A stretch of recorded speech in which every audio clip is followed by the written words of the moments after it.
Hello and welcome to another live on Marlene's How To's. And today, if you've never been here before, my name is Marlene and this is Marlene's How To's, my home and garden channel. And I have my sister joining me today. Her name is Andrea. Hello. So, in today's video, we're going to take a look at a little shopping haul that we did. We got Caribbean items, and this is for anyone from the Caribbean or outside, any other country. We just wanted to show you some of the things that we normally get there and the things that we use. So, and be sure to use the chat so I can know that you're there just to say hello. So, we can, greet you and, make you feel special because you are special to us in taking the time to come out. So we're just waiting for a few more people to come on. And remember also to give me a thumbs up, just to say that you appreciate the video. And so it will go out to other people once the live stream has ended. And that definitely, helps to push it forward. So be sure to give us that thumbs up, when you get a chance. So we're going to be looking at different types of items, and some of them you may be familiar with, some of them are not. Some of them are kind of like fresh produce, that comes from the grocery area. And there's some of them that are dry goods that we buy, and it helps to, spice up our food. And you'll see that I did put on the invite that came over, different flags, from the Caribbean. I had Jamaica, I had Puerto Rico, I had Trinidad, Trinidad and Tobago, I had Guyana, I had Barbados, Bahamas. So I think I covered that. So I think I put about 6, but it doesn't matter where in the islands you're from. It could be from Hawaii or from the continental US or any other country. We're just so happy to have you and to show you some of the stuff that we have. And like I said, we'll mix them up, because she got some things and I got some things. So we'll just mix them up. So let's see. Neil Price said, good old, oh my goodness, he started us off already. HGB. Leave it to Neil Price. Oh my goodness. You said that good old hard to beat hard bread and prestige. Let me just switch this off. The good old hard dough bread and prestige spice bun. Well, we do have a spice bun that's coming up with tasty cheese for Easter come. So that's Easter in the patwa right there. Yes, that means Easter is coming. Oh, hi, Marlene and sis. Yes, absolutely. Welcome, Neil. We appreciate you. And others, please feel free to come on in the chat. And you can give us a thumbs up too. You can just get off chat, and go on and give us a thumbs up and then come right back on. And, in the conversation, you can even talk to people, to each other on the chat because that happens all the time. And we absolutely love to see the interaction. So in no particular order, but just to say that if you missed the live that we did the last time, that was me. That was me alone though. Well, me and my husband, Mark, he was on here as well. So we were cooking, we were doing, because it's coming in, it's in the Lent season, we were actually cooking, some cabbage or not Lent, my bad. It was actually for St. Patrick's Day special. We did corned beef and cabbage, and that was really, really good. We got some good responses from that. And so I'm just going to start off with that. Even though a lot of people eat cabbage, and it's kind of a biggie in Jamaican cooking, we like to use cabbage. And if you ever buy like Jamaican food from the Jamaican, restaurants, most times you'll have a little steamed cabbage on the side. Mm-hmm. So we always like to, put a little cabbage in our food. And you can tell me in the chat if there's something that you normally put in yours. But it's very inexpensive. I think this was, what was this? I think this was maybe like 49 cents per pound at Walmart. This was maybe like about 2.5 pounds. And I can actually use this 2 times for my family because it's really large and, it's just a side. So it brings up your meal. So if you didn't see that live, whenever you have some time, you can just tap on my channel icon when you're not on this one or any other video and just tap on the tab that says live, and you'll see the previous one that we did. We went through step by step to show you how we do our corned beef and cabbage in Jamaica. Because, for St. Patrick's Day, it's a big deal, corned beef and cabbage, but they do theirs a little bit different than us. So I had wanted you guys to see, the island style, like how we do it there. So that's as far as that goes. So like I said, no particular order. Don't say anything. Those who are from Jamaica, don't say too much, or from the islands, don't say too much about my green bananas. These are there right here, right? And you know that my channel is a gardening channel. So of course I'm going to touch on lots of, fruits and vegetables whenever I can even in my lives, as much as I can, even though they are freestyle. But these are green bananas. They don't look as green in terms of their color. And that's because I had them in the refrigerator, because we use these, we cook these. This is kind of like a starchy, like a carb, side with our food. So we'll go in, and so it's not going to be, and I want to show you the difference, with a ripe set of bright bananas. These are ripe bananas right here. That's how, we normally have them. I like mine to be a little bit more speckled, maybe like another day or so, some little speckles on there. And then these are the green ones now. So these are eaten like a starch, so you wouldn't want to have them starting to ripen on you, because if you boil them, they're going to taste sour. So we boil them just like you peel and boil a potato. We peel them and we boil them, and then we eat them, with our food. So like with the corned beef and cabbage the other day, we had some of that with it as well, and it was absolutely delicious. So even though the color is looking a little slightly brownish on here, they're still good. We got them a few days ago. It's just that when they go in the refrigerator, they tend to, change up their color just a little bit. So, but, we do have the green bananas. It's usually green like this part, like right up here. That's normally how the whole thing looks. And that's how we eat them. And we absolutely love it. So we're just looking at some fresh produce here first. And like I said, we'll just mix and match them. Now, Andrea, did you want to tell them about this one, what this is? Let me take it out of the bag. You can tell them what this one is. You recognize this, guys? That is our green onion. Yes. And we call it, in Jamaica, we call it scallion. Yes, we call it scallion in Jamaica. It's very delicious, and it spices up any single meal or meat that you're cooking. It's just like if you don't have an onion in your fridge, you could use this. Yes. And it gives you the two components. At the very end, it's more oniony. Mm-hmm. And then towards the green part, it's more of a spicy kind of taste to it. Mm-hmm. And you can tell us how you cook it, if you wanted to, in the comments, because what my mom used to do, she didn't cut it up. She basically would just, get a spoon and beat it, mm-hmm. and then put it down in her soup, or put it down in our stews, or even like our rice and peas or rice and beans, whatever we were cooking at that time. And so you basically just have it, almost kind of like it's pulverized, and it would just, all of the flavor would just steep out in whatever you're cooking down. And it would always be so awesome. And this was actually 88 cents. And this is just to give my island, people who are maybe still in the islands, to compare like how the price is. Because some of the stuff is not cheap over here. I'm not going to lie to you. This is 88 cents. One thing with scallion, though, or green onion, as we call it in America, it spoils fairly easily. So when you're putting it away in the fridge, what we normally suggest is that you can get maybe like some paper towels and just wrap around it. And that way it kind of pulls a little of the moisture away. And so that way it doesn't spoil as easily. So that's typically what we do in our household. So it holds on for a little bit longer, because you don't necessarily want to have it in every meal that you have. But, you do want to have it, preserved for as long as you can, because it's expensive. So you don't want it to spoil on you really quick. And then you have to go and get more. So that was for 88 cents. Let me just take a look at the chat for a second here. And for my house, mm-hmm. what I do is I buy it in bulk, and I cut it up, and then I put it in Ziploc bags. Okay. So I'll have it for weeks on end. And it's just as good frozen too. So you do freeze yours. Okay, yes. You can do that too. I prefer mine fresh, but you can freeze them as well too. And that's a good idea what you said, if you don't have a very large family that's going to eat off in a quick time, you can just, separate them out, freeze it, chop it up and then freeze it.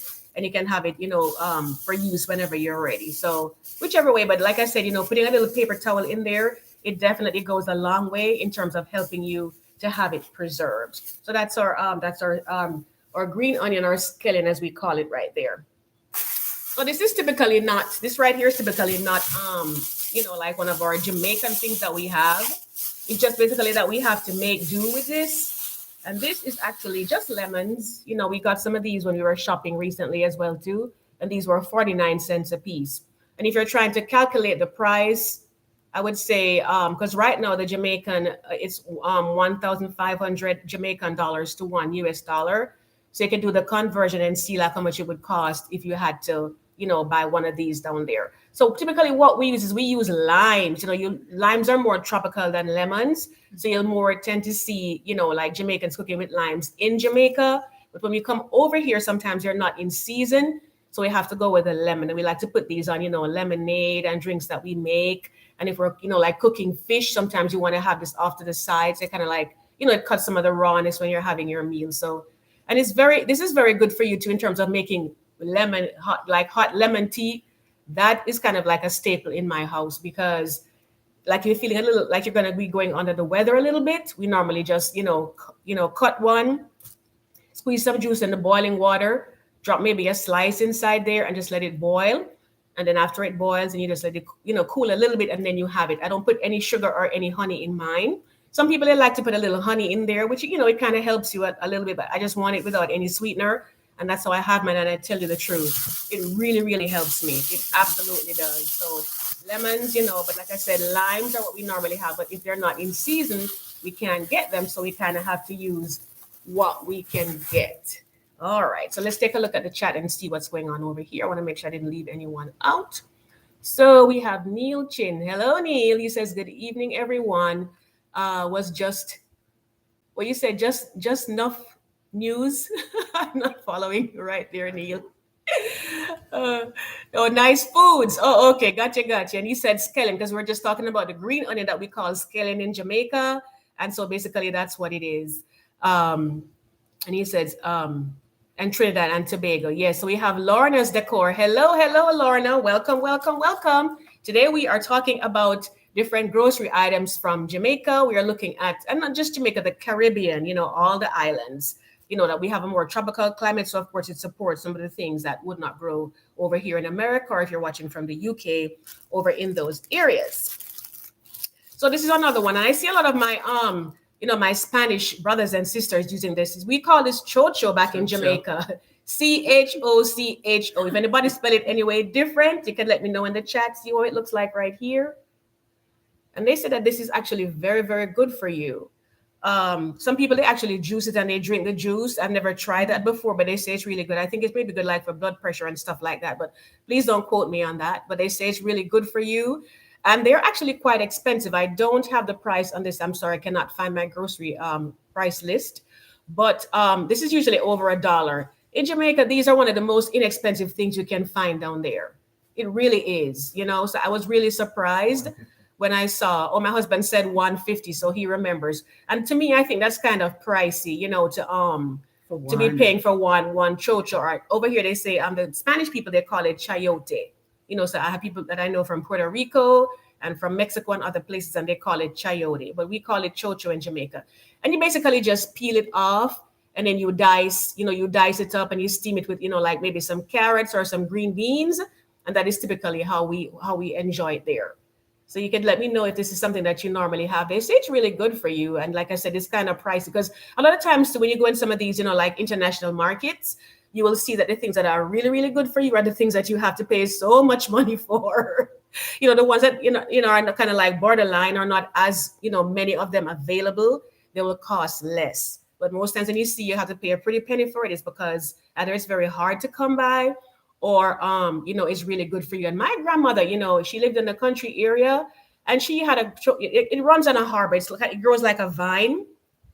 So it's, she made a chocho harbor that she had there. And then she had quite a few of them. Sometimes she'd cook it with salted codfish, and then she'd mix it up with some onions and so on. It's always so nice to eat this. I think she'd boil it first, then mash it, and then mix it around with the sauteed codfish with onions and tomatoes, and that was really, really good. So that's the chayote, as they Spanish call it. We call it chocho in Jamaica. So let me see. So Neil says chocho in soup on Saturdays in Jamaica. That's Neil Price. Yes. And that is the next thing too. We just finished cooking our soup. I should say my husband just finished cooking the soup, because I was prepping for this live. But that is something that we definitely put in there as well too. And it has a lot of water in there. So it's really, really refreshing as well when you have it. And now we're coming up to this wonderful fruit right here. This is, let me see if you can see it properly. This is papaya, right? So this is kind of like half of a papaya. Let me see if I can dip it a little forward so you can see what the skin looks like. Pretty. Yeah.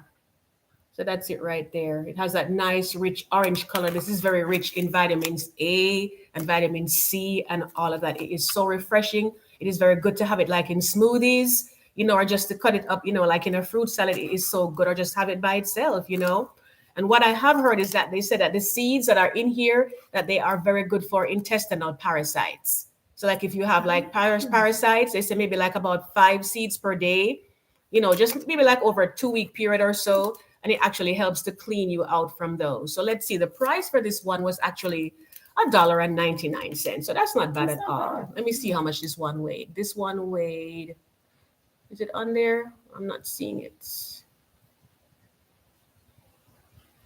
I'm not seeing it, but I'm not seeing the amount that it weighs. But this feels like it maybe weighs maybe like about, I'd say at least 2.5 to 3 pounds. So that's not bad at all. You know what I mean? But again, it is really good for you, and some people even tout it as having, cancer fighting properties. I can't vouch for that, but it is very, very good. So that's our papaya. The next thing we're going to look at is yams. And in Jamaica, when we say yams, we are actually talking about yams that are like this. This is a small one. In America, when we say yams, we are talking about like this. Some people call them sweet potatoes. Honestly, I don't know the difference. If anyone does, you can let me know the difference between a sweet potato and a sweet yam over here. But when in America, when you say yams, you're talking about these right here. But for us, we are talking about like these. And this one is actually a white yam. And again, we peel the skin off. One thing I'll tell you about this, if you try to cook yams, though, any one of them, whether it be the yellow yams, that's one of my favorites, or the white one, make sure that, if you have sensitive skin, that you wear like, gloves to do it. Or my grandmother used to peel them like on a paper, on a dish towel, or maybe like on a paper towel, because it has that kind of slimy, kind of sticky, bit that oozes out of it. And that's just a part of how it is. And so basically what happens is you want to make sure, because like me personally, when I'm peeling yams, I have to put on some disposable gloves and peel them because it itches me really, really badly. But once you boil them, all of that goes away. There's no irritation. And it's just it's a starchy food. And it's kind of like if you're having like, in America, it relates pretty closely to like, maybe like one of your potatoes, your like a russet potato or something like that. But you can see how the size compares, like here and here.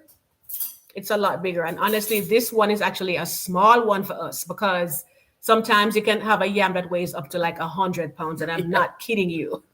I remember one of my neighbors, she said that her son, he started living in Florida, and it took them 2 days to dig a yam. 2 days, guys. And this is Florida. Florida is kind of like a more sandy soil down there. And it took them 2 days to do it because it was that big and it goes pretty deep in the soil. But I'm telling you, when you love your yam, you love your yam. It's no joke.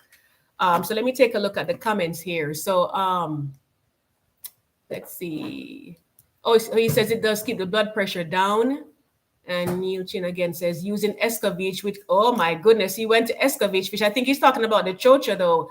The chayote that we looked at before, you put it in escovitch fish with pepper and pimento and vinegar. And that is so, so delicious. Oh my goodness, it's so good for you. To Georgia Peachy said the seeds are good for you too. And yes, they are. That's the papaya. But we're just talking about the yam right here. This one here, this is a white yam. And my husband just brought me a piece of yellow yam just to show you, so you can see that the lighting is a little off right here. I think you can probably see now. You see that this one is kind of like looking yellow right there. And that one is actually my favorite. And look at what Neil Price said.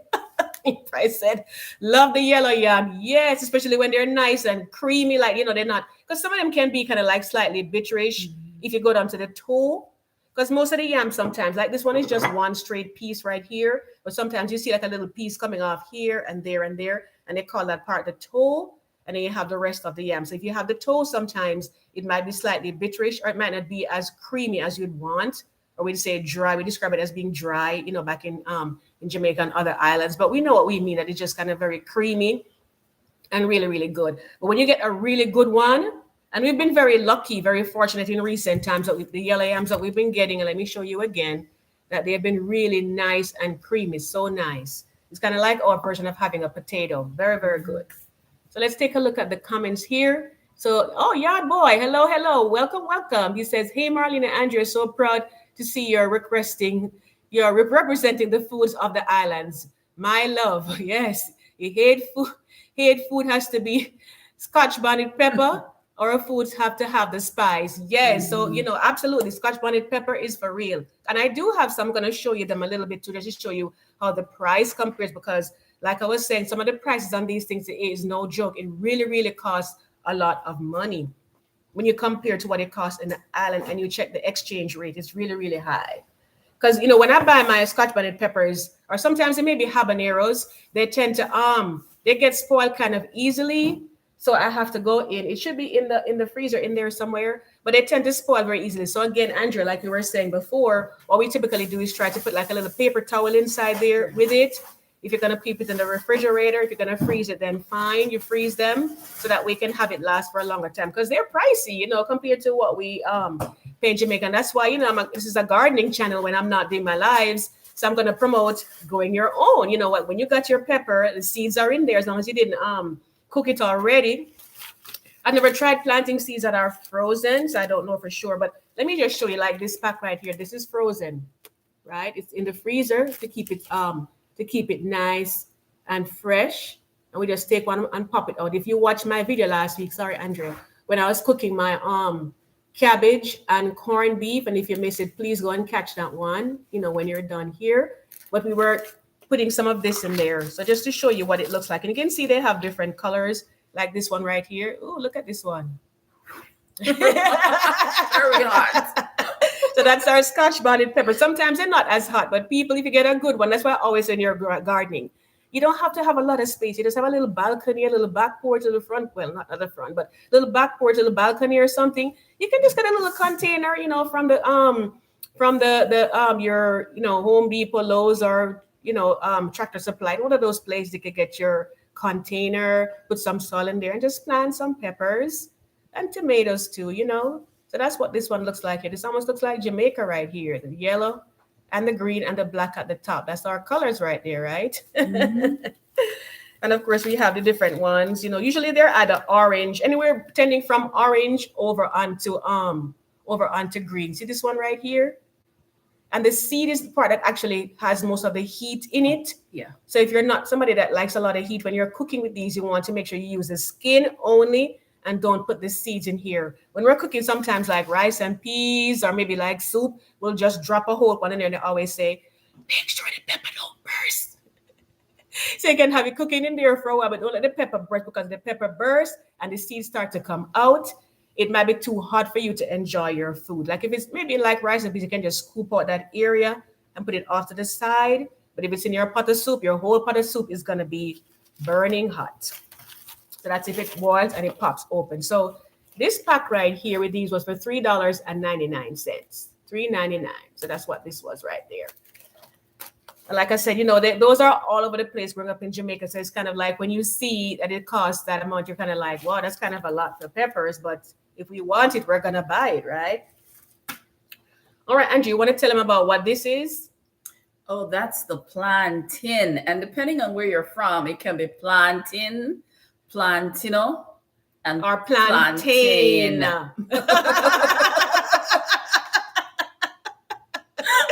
My Puerto Rican friends, that's what they call it. They say plantain, and they cook their plantain very, very similar to us. Deborah Cabasa is not on here tonight.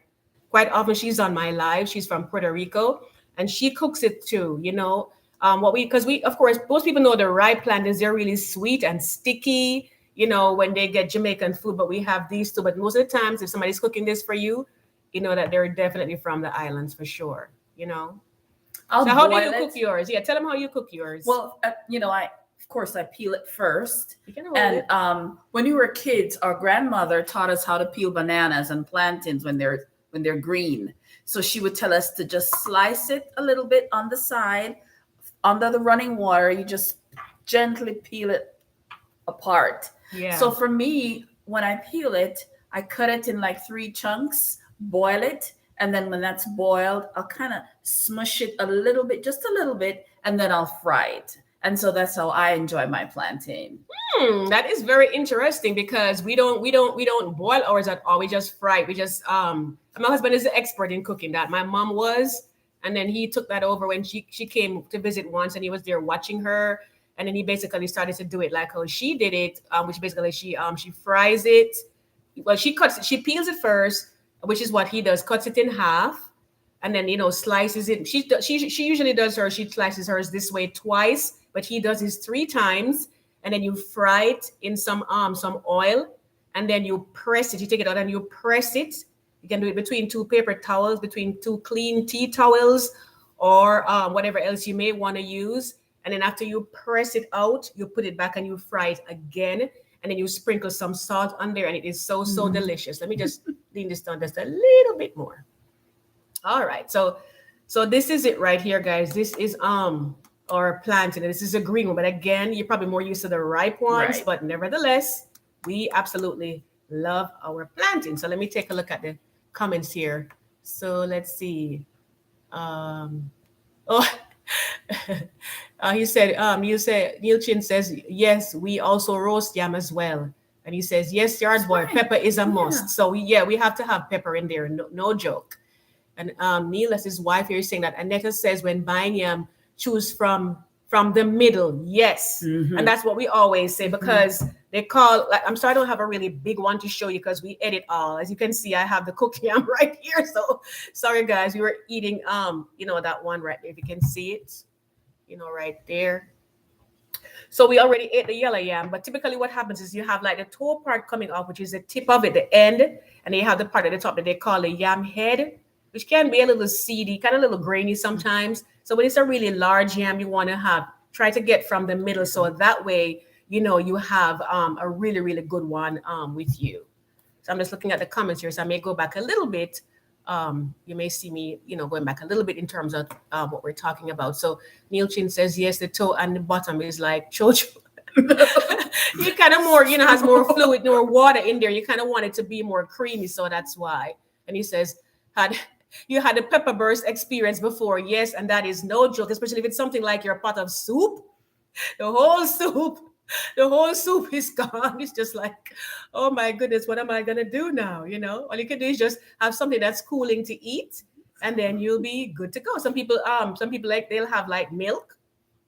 They'll have some milk to kind of help to calm themselves down. So that's as far as that to go. So we have any other and I wanted to show you this because I think I'm probably going to do a different live in the future where I talk about just the fruits alone, and we'll probably make some things with them as well too. Today we're just shopping. This is just a shopping haul, so you're kind of familiar with some of the stuff that we use. And if you are from Jamaica, then of course you already know them. So it's just kind of like more power to you kind of thing. And of course, be sure to give me a thumbs up, if you're getting information from here so far. So this one right here, this is actually, what's your lighting here? These are actually tamarinds. I don't know if you can see the words, if it's flipped the other way based on how the camera is, but these are tamarinds right here. And let me just open it up and show you what it looks like. So these are what they are. This is actually the sweet one, because you can get the sweet ones or you can get the sour ones. Now, these are the sweet ones. And I will sit there and just keep eating and can't stop. And was like, you need to stop because it is a lot of sugar. Like this box here tells you the serving size. And this one says it's about 2.5 service per container. And it has a lot of sugar in there. Total sugars is like that's in the 52 grams it looks like over there. So that's a lot of sugar if you have a lot of them. Yeah. If you have like, about a third of what is in here. So normally I'll have 2 of them, and that is typically sufficient for me. But just to crack it and show you if you're not too sure what it looks like. So you basically crack it like so. You crack the shell. So this is a shell right there. This one looks a little funny. I think I probably had it for too long. Let me see. Let's try another one again. You basically just crack the shell on the outside, and that can happen sometimes too if you've had them for a while. So this is what it looks like. And you just pick the shell off. See right there? And inside it has that nice brown flesh inside there. It is so good. There's seeds in there. And guess what, guys? This is actually a part of the legume family. So like your beans and your peas and so on. Yeah. This would be one of those. And I used to love having it in Jamaica. We make tamarind balls, people. If you know tamarind balls, let me know in the comments. But yes, tamarind balls. And because this one is so sweet, you basically just sit and eat this one. For tamarind balls, you need a sour one, because what we do is we get them the shell off the outside, and then you kind of like mix them around and put some sugar on there to kind of like cut some of the tanginess of it, and we just absolutely love it. You can use any kind of sugar that you want. So let me just finish shelling it off and show you what it looks like. I think I probably ate the better ones. So this one at the top is a little tiny right here, so I'm not getting it off. But this is what it looks like, and there's a little string right here. So you want to take the string off from here when you're going to eat it. So you peel that part off, and they just eat this part and the seeds, so the little lumps that you're seeing right there, inside is the seeds in those pods. So you can always separate them, you pop them, and you can eat as many as you want. So I just absolutely love it. And these, it's becoming more popular. Honestly, it's actually in some of the foods that you eat and you don't even realize. Like some of the steak sauces, some of the fish sauces, meat sauces, and so on. It actually is inside of it there. So I think I have one here. Like this one, I'm almost certain that this has tamarind in there. My husband gave me the thumbs up, so that means that's a yes. He cooks about as much as I do, sometimes even more, to be honest. But so this is it right here, the fish and meat sauce. And it has, and you can see the color. I mean, I'm not saying that's what gave it the color, but it has tamarind in there as well too. So we're gonna get to our dry ingredients in a little bit. That's in a whole basket over there by itself. But yes, guys, so these are the tamarinds right here. And like I said, you peel this part off after you take the shell off and you just enjoy. But make sure you look at the box. Please, please, please. If you're not somebody who can handle tiny stuff, then you want to make sure that you go for the sweet ones. If you're a diabetic, you most likely want to go for the sour ones. Either way, it's good for you. And if you read up on tamarind, you'll find that it has so many health properties that people don't even know about in this fruit right here. Very, very good for you. So if you have like an international market where you are, sometimes at the Korean stores, they have those there, so you can always go and get some tamarinds right there. So that's as far as that part goes. So let me take a look at the comments and see what is going on. So he says, Bruce Lee says, I love to fry green plantains and then we squash it and add salt. Yes, and that's how we love the green ones. And Neil Chin says, yep, that is how I do it. And Neil Price says, our daughter loves plantains. She has to have a plate every Tuesday. So why are you limiting her only to 1 day per week? Come on now. And that's the thing with fried. I'm sorry I didn't have ripe plantains for you today. We had some things come up, so I couldn't go get some more stuff. But the ripe plantains, man, I'm telling you, you can have that for breakfast, lunch, or dinner. It is so good. And I did a video a couple of months last year where I showed you like our national dish, which we'll talk about in a little bit as well too, which is ackee and saltfish. And when you cook that bad boy, you put some ripe plantains beside that. Oh my goodness, the half has never been told. That's all I'm gonna say. But it's really, really delicious, the plantains. So we're gonna take a little break from the fruits and we're gonna take a little look at some sweet stuff. There's a lot more we could have done, but these are more like the packaged ones that we have. So these are Andrea's right here. It's not a lot, but we'll just have you take a look at them. And you can see what they are. So you can go ahead and tell them which one this one is. Oh, that is Ovaltine Cookies. And when we were kids, we would visit our grandma in the country every summer. And in the evening, she would give us hot cocoa or tea. And then we would have a few of these for after dinner dessert. So yes, it is absolutely delicious. And it works well with cheese too. If you have a slice of cheese, you can have that with it. Yeah. It's like my grandma, she always had us eat dinner very early. My mom had us eat dinner early on Sundays, like 3:30 dinner is on the table. Let's go. But during the week, it's maybe like about 5:30 or 6 when we get home from school or from, work, as the case may be, or whatever. But my grandma, until we went to go visit her, she always cooked really early.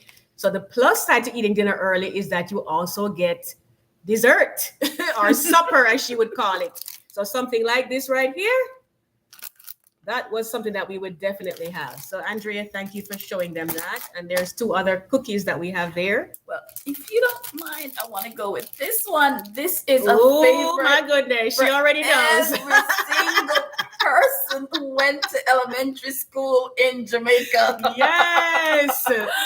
Bun and cheese and soda pop every lunchtime. Marlene, let me know in the comments if you love the bun and cheese, people. And worst of all, like Easter coming up, we always love to have, well, it's a tradition anyway, but normally it's not the one that's like this.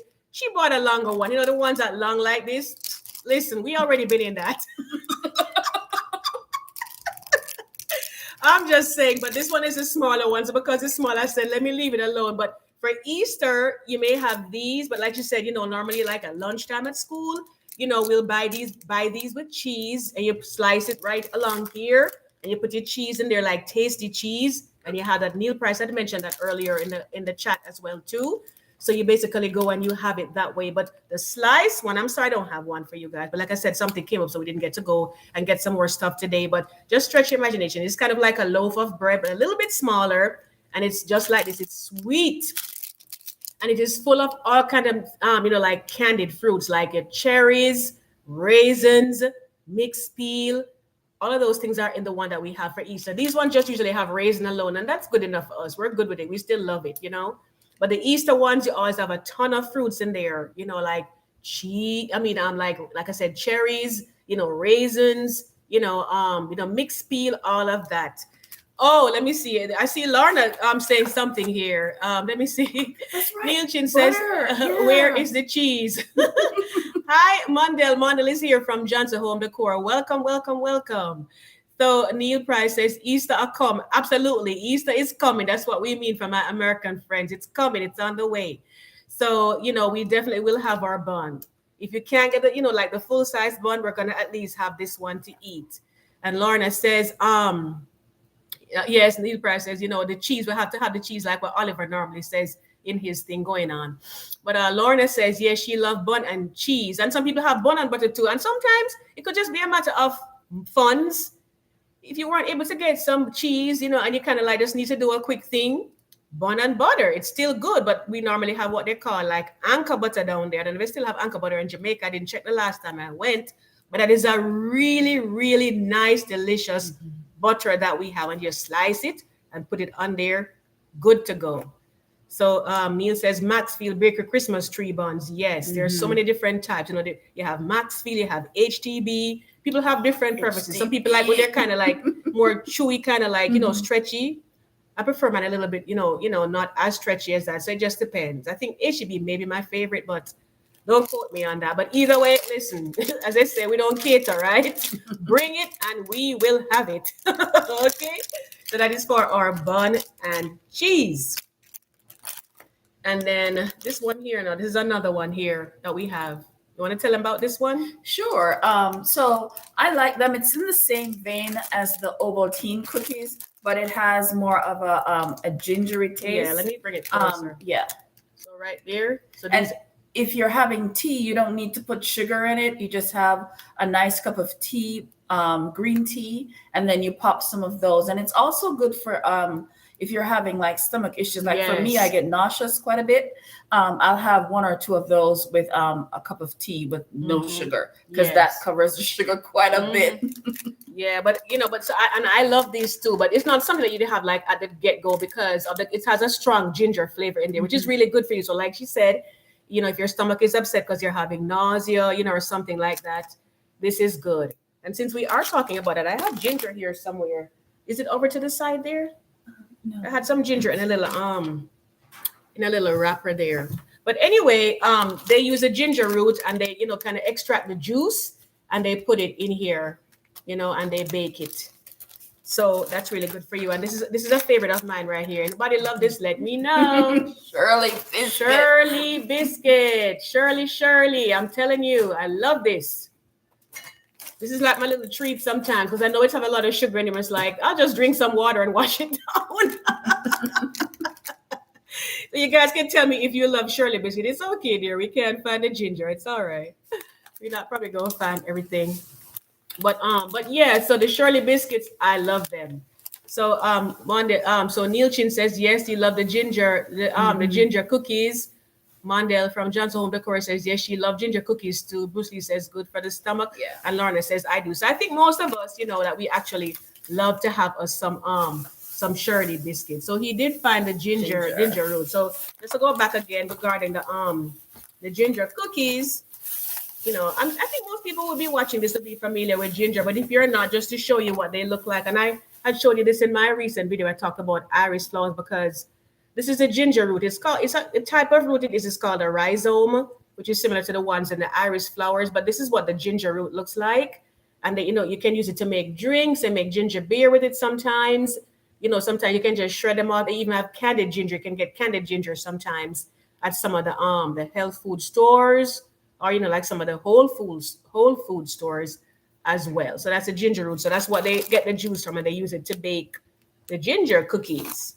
And again, your stomach not feeling so good, You can always grate some of this ginger I just showed you right here. Make yourself some ginger tea, and you are good to go. You know, your stomach will thank you for it. And since we're talking about tea, here's another thing again too. Now, this is something people don't like very much as far as, you know, drinking it, but this, it's called Cerasee, Cerasee,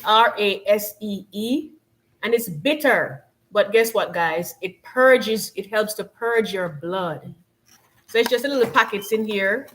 Of course, if you can grow your own, I need to, whenever I go to Florida again, I'm going to try to get some Cerasee seeds from somebody and plant them, because this is what it is like here. It's in the bag right here, if you can see it.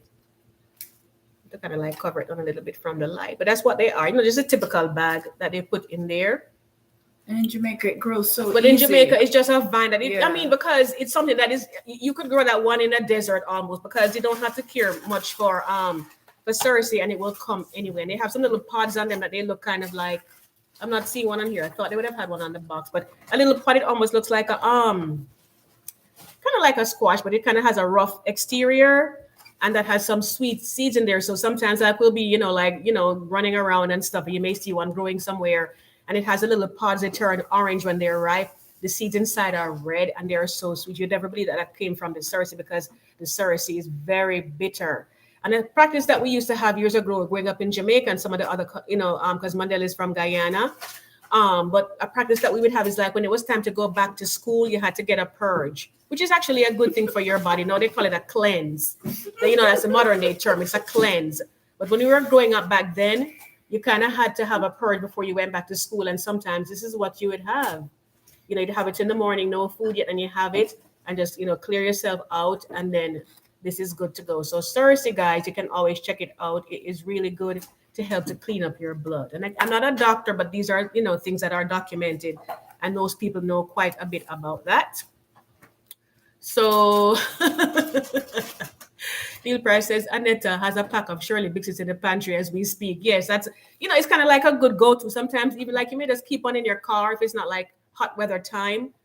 So like if you just need like a little quick thing, or you keep a little, like a cooler in your car or something, you can pack that in there, and it's just a good go-to. Like, if you're out long and you're kind of hungry, you don't want to stop and go buy anything, you can just snack on a couple of those and you're good to go. So this is the next one right here. The next tea, this one is mint. We call it mint, but it's peppermint, but there are many different types of mint, because peppermint is one type of mint. You have peppermint, you have black mint, you have tree mint. It's not really a tree, but it has woody tissue in there. So they're just different types of mint. I think my favorite mint is probably the black mint.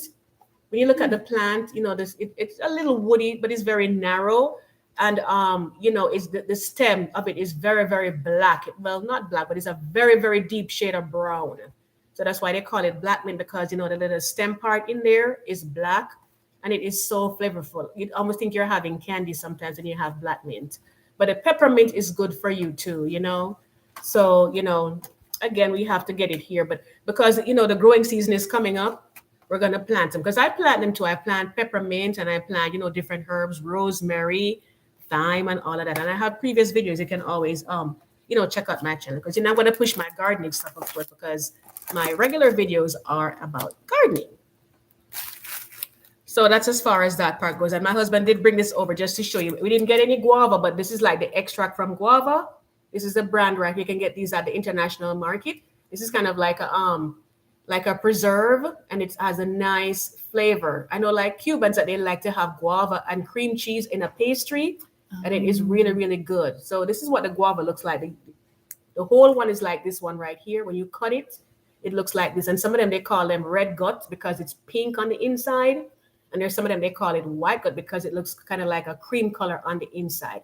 And you can have it that way. This is another thing that's very good for you as well. And they also boil the leaves and drink the tea from the guava leaves as well. It's just like, when we were growing up, there were so many things that they had medicinal properties, and people would boil them and make tea and say, oh, you should know that it's not good for you. And now, with the information age picking up more, they do research on these things, and they find out that they're actually really, really good for you. So that's our guava right here. So we can use this for baking, or whatever you like. And then we also have the same brand here again. This one has this is a marmalade. So it's a little bit more tangy. They put like a little bit of like lemon in there, but this is it right here. So the marmalade. So that is really, really good. So that's a Conchita brand right there. Very, very good for you. So let me put my mint back in the bag here. Let me see what we're saying now. So Neil says the flavor is good. And Mondale says, I love guava cheese. Yes, I love it. You can use it to make tarts or turnovers. That's one of my favorite things because I don't see that many Cuban restaurants around my area, but when I was in South Florida, there was a lot of them there, and that was one of the things that you could definitely get from in there. It's really, really nice. Guava cheese, and you can get the pastry and all of that. So we're trying to clear up some of this stuff here so we can get on to the next stage of our stuff. So we're going to talk about the national dish right now, people, and you already know what that is. Let me see if I can find my can right here. Got a lot going on in this little basket over here. They are coming up for you. This is it right here. And, you know, this is the brand I have right now. Grace brand makes them too. And there are a couple of other people. I think there's an Ultra Race brand as well too. But I prefer Grace and this one here. This one is Linstead Market. And it is so good. It's very expensive though, guys. I'm not going to lie. Because this, and it depends on where you buy this. Because I've seen it in some places, even inside Walmart. That's supposed to be fairly inexpensive. And they are actually selling it for like $11. Mm-hmm. And honestly, like this for my family, we're gonna knock this off in one sitting. This is one meal. So imagine you're paying $11 for just one item in your dinner. That's just one item. But it's our national dish, you know, to have the akis, and this is what it looks like right here. The fruit. It has a red coat on the outside. Oh, my husband's showing another one here. We have two different ones. So we have the Spur Tree one and we have the Linstead Market one. So it depends on where you go, because some places they don't cost as much. I think we pay usually $9 and change for this one. It just depends on where you buy it. Or sometimes you may get a special for $8 or something like that. So, but this one here, and then since we're talking about the national dish, I have to show you the salted codfish, or salted fish as we call it. So I have to put it in here because the one thing with the salted codfish, even though it's cured and it's preserved, it actually it can smell a little high sometimes. So that's what it looks like. I'm going to take one out and just show you if I can. I don't want to take it all the way out, but just to unwrap a little bit so you're not looking at all plastic there. If I can get it off. As you can see, it's well wrapped here. So let me see if you can see the texture of it right there. So that's what it looks like right there. You can see the salt grains on there, the salted cod. So that's what it looks like right there. And this little pack right here that you're seeing here, when I tell you it is no joke. This right here is $12. I kid you not, if you can see the price. Wow. Yeah, it is not cheap. See, I'm not lying to you. It's $12.49. So, but the good thing though is that you can stretch it a lot, right? So, so basically look at this now. So this is like basically $10 on average. So maybe a little lower, some a little higher, but this is like $10. And then you have the saltfish. That's, this is like $12 and change. But typically, like for this would serve you twice or maybe 3 times because you boil it and then you flake it off. Well, maybe twice. If I say 3 times, that's a bit of a stretch. It depends on the size of your family. But like for this right here, we have like 2 pieces in there. So I'd maybe like cut this in half and use it. But you basically boil it and then you strain it off. Make sure it's not have too much salt in there. You saute with onions and tomatoes. And you saute it along with your akis. And that's your aki and saltfish. And that's our national dish right there. Let me put it back in the thing it came from so it stays nice in there.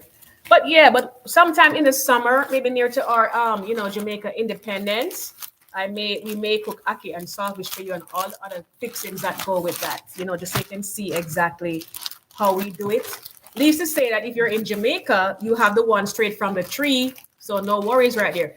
Honestly, even if you're in the cities, like almost every house in Jamaica, every house with a yard will have an ackee tree in there. If they don't have anything else, any little herbs to the side, like peppermint and thyme and stuff like that, and a little Scotch bonnet pepper. That's the things that they will have. Those, type of things. Scotch bonnet pepper, thyme, and peppermint, and they will have an ackee tree somewhere in their yard. And it's very inexpensive there, but it doesn't keep very well. So if you have it, you have to cook it maybe like a day or 2 after you have harvested it and taken out the fleshy parts out of there. So that's why we have to freeze it when you get it. And I don't like having them frozen because when you freeze it, it mashes out. It kind of like it purees out very easily. So you have to be careful with it. So we just normally buy the one that's already prepared in the can, and you just kind of like saute it with your things that you're using it with. So that's basically as far as that little part there goes. Our favorite dish or national dish, I should say, because a lot of times when people hear about Jamaica, they think that jerk chicken is our national dish, right? No. Because as you meet somebody, well, living in America, I can just speak from my experience. You can tell me if that's yours, but living in America, as you see them, they're like, "Do you know how to cook jerk chicken?" It's like one of the first things they ask. Then they go over to like curry chicken, and close to that too is like oxtails. And that's a whole other story right there. Oxtails. And let me show you something that we have with our oxtails. This right here. Yes. Butter beans, and that's eaten in the southern United States as well too. So that's common over here. So it's in salt water, and basically you strain it off, and then when you've cooked down your oxtails, you put these in there. Now, typically though, when you go to like a Jamaican restaurant or a Caribbean restaurant in America, I can't speak for other countries, but over here where we live, they typically don't put these in there. Do you normally see this when you buy your ackee? Like when you buy your oxtails, do you see it in there? And that's what I noticed. They typically don't use the beans. I'm not sure why. You typically will see like maybe like some carrots in there. Spinners. And some people put spinners, yeah, but you typically see like carrots. I'm trying to think what else they normally put. I'm not too even remembering so well right now, but typically we don't see this. When you want to do it for yourself, you know what my mom did one time, and she surprised us. Instead of putting butter beans in our oxtail, she put baked beans, and it was so good. And we was like, "You got to do that again, Mom. Rest her soul. You got to do that again." And she actually did a couple of times. So if you like a little bit more sweetness, you can actually put baked beans in your oxtails after you're cooking it down, after it's soft and ready and kind of like simmered all the way down. You can put your baked beans, but typically butter beans is the first choice because it's more salty, and that's what we're kind of going for. So that's our baked beans right there. Let me take a look. I don't want to miss your comments, guys. So let me see. He said, "Yes, the ackee is expensive. We buy it once a year for a special occasion." Oh, well, I guess every now and then I got to have a special occasion because, it's not something that you would cook every week, to be honest. You really wouldn't. But, maybe like at least once or sometimes twice per month, we'll probably have it. Because like I said, when you use it, it's basically just once and that's it. You're not going to, it doesn't stretch. Maybe you can have a little maybe left for your breakfast, a little, for maybe one person or something. I had it for breakfast this morning. Nice. So where is mine? Hello? Somebody holding out on me. If you're just joining, this is my sister, by the way. She lives close enough by now. Hallelujah. I know, right? So I can go around and see what she's cooking and vice versa. So let's see now. So Neil, so he says, "Yes, the ackee is expensive. We buy it once in a year for a special occasion." And you say, "Oh, not in Florida." And so John's a home decor Monday says, "I love the smoked saltfish." I've never tried smoked saltfish before. I guess that's probably a thing, but I should look into that and see if I will like it or not. And Neil said you can store it in oil. Okay, so that's a thought. And that's the thing too, because even like customs, like say you want to carry ackees up from Jamaica, they typically don't allow it in the country. I'm not sure if it's because they figure maybe some kind of disease, might spread to other plants over here. I have no idea why. But, you can't clear that through customs. That's all I'm going to say. People may find ways of getting it over here, the fresh ones. If it's cooked, you're good. They don't have any problems because it's cooked, whatever, would be in there that could transfer over, it would have been cooked, killed by the heat. But they don't like when you carry fresh akis over. So bear that in mind if you are traveling and you may want to bring some back. Make sure you cook it first and you bring the cooked one and just enjoy it, maybe like the next day or whatever. You can fridge it and then, you can have it after that. So let's see. So Neil says...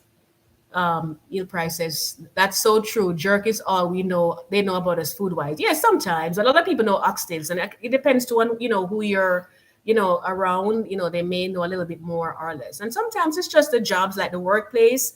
People get to find out more about your culture and stuff like that. And Neil Chin says, "And sausage." So you add sausage. You jerk sausage too. Bruce Lee says, "Yes, butter beans are good with oxtail." To Georgia Peachy says, "Yes, oxtail is good." Eel prices, boil and freeze it to pass customs. Yes, that's the best thing to do. But like I was saying earlier, like if it's boiled already, when you're gonna cook it, you have to let it thaw all the way down first and just gently stir it because it doesn't hold up the structure very well. When you boil it and you tend to like when you freeze it and then you thaw it out again. So just bear that in mind. And he says, I don't know if it's still done. I don't either. Somebody who is coming up would have to tell me, but I know that they're very strict about what we can bring up from the islands. As far as entering the United States with them. So Brucey says, yes, oxtail and bean is a favorite. All right. So since we're talking about that type of a food, the next thing again is like, currying chicken or currying goat. Some people don't, people in America sometimes will say you have goat meat and it's kind of unusual for them. But it's not for us. We have curried goat a lot. And this is what we always need to have. As you can see, we've been using this one, even though we bought it recently. This is the brand I use, but there are different ones. I'm not sure about the Grace one, but this is the one that we found and we like this one. But like I said, you can use whichever one you like. But this is what the curry powder looks like. And people use curry powder in so many things now. It is so good for you. A lot of cancer fighting properties, they said, along with turmeric, because there's turmeric in here, which turmeric is, kind of popular these days as to helping people with their health conditions. So, yep. So we put this on the curried chicken, on the curried goat. My sister, to mention, Andrea's Kidney Transplant Life, it's a new channel that she has. She's talking about her kidney transplant. Let me just type it in the comments so you can check her out when you do have a chance. We would appreciate we would appreciate your support there because she's just starting out. And she, covers food because she did recently, just yesterday, she did a nice salad with quinoa. Andrea's Kidney. This is just to give you a visual for those that are on here right now. Transplant. Thank you for the push. Absolutely. Let's hit enter. So that's the name of her channel, Andrea's Kidney Transplant Life. So because she's a kidney transplant patient, she she has to watch what she eats with some of her diet and so on. So she'll tend to like go vegan sometimes, like have some vegan meat. So she did a nice vegan salad yesterday. So you can check out her channel when you get a chance. Not right now though. And she put quinoa in there, and that quinoa, I told her I've never tried it before. So I'm gonna try that salad that she made and see how it goes with my, my own salad dressing that I like. So Georgia Peachy says, yes, curry fights stomach cancer. Yes. So, like different types, they'll say for different types. But yeah. So what I meant to say, why I brought her up is that she likes to cook with chickpeas as well, or garbanzo beans as they call it. So like curried garbanzo beans are really, really nice. And it's a very good option to, if you're someone who is vegan. Of course, garbanzo beans are not, typically Jamaican, but we like our little curry. So if you're trying to switch off meats, because some people maybe even like during Lent, because we're still in the Lent season right now, they stay away from meats. They may go pescatarian or something like that. And they may just want to have like garbanzo beans and other, type of things like that. So the curry powder will help to give it a nice flavor, with your onions and your thyme and all the other stuff that that goes into that. So that's your curry powder right there. How many people know what this is? Let me know in the chat right here. This is Bami, guys. And we're hoping that when we get to cook the next time, I think I may have to do a live next weekend when we're cooking. And the reason why I'm saying that is because the following Saturday is going to be, because normally I try to do every 2 weeks, so, to give you a break and, to give us a little break too. But sometimes we'll make it a little more regular depending on what's going on. Or sometimes I may just do a pop-up live. You never know. It just depends on how I'm feeling. So of course, I'm trying to get my watch hours up as well too. But we're gonna be cooking fish as one of the things, and I think we're probably gonna put some bami in it as well. But this is actually made from cassava, from the cassava root. So that's what it looks like right here. Because it's kind of like a cake, but you can't eat it like this. This is the uncooked. It's cooked to a certain degree, yes, to get it to look like this cake form. But you actually have to soak it in a little salted water. And then you can, like put it in sections and you can boil it down with something. You can, like steam it down with some food. You can fry it, after it's pat dried, you can fry it down in deep fat and have it fried that with a little bit of salt on there. There's a lot of ways you can cook the bami, but we love it. And there's a city called Port Royal in Jamaica. They're famous fish and bami at Port Royal. Oh my, is Gloria still over there? Does anybody know on the chat? Let me know if Gloria is still over in Port Royal, because I'm telling you, it's a long drive. You have to drive over the causeway You have the ocean on both sides. You can, just like you see in the picture behind me right there, you have the ocean on both sides of that strip of road because it's so nice, like a peninsula, they call it that, the Palisados Road.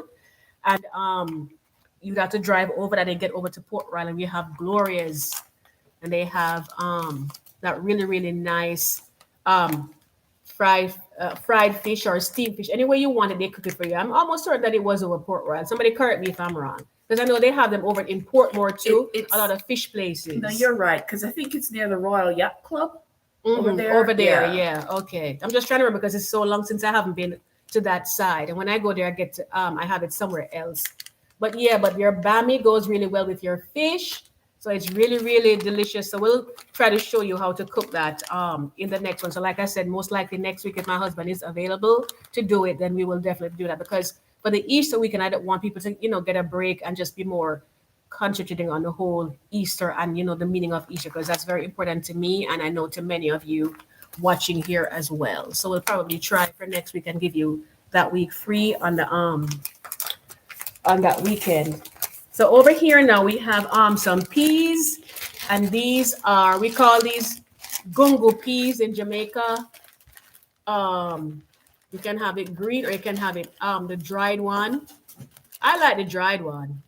You can get them in the can too, because I have the can one, I think, over here to show you. You can have it two different ways. If you can't, if you're gonna buy this one, you kind of have to soak it first in some water, like overnight, because they're tough, they're hard. Or just like even if you get like red beans and you buy your red beans that way, it's the same way that you want to make sure that you soak them so they're easy to cook. So some people call them pigeon peas. We call them pigeon peas sometimes in Jamaica too. But this is what it looks like, the ripe one. And like I said, you can have the green one too. And that's why we call it rice and peas. Because people say, well, you call it rice and peas and you have like, kidney beans in there. But it's because we don't just put like red beans alone. We can sometimes use this if we have that.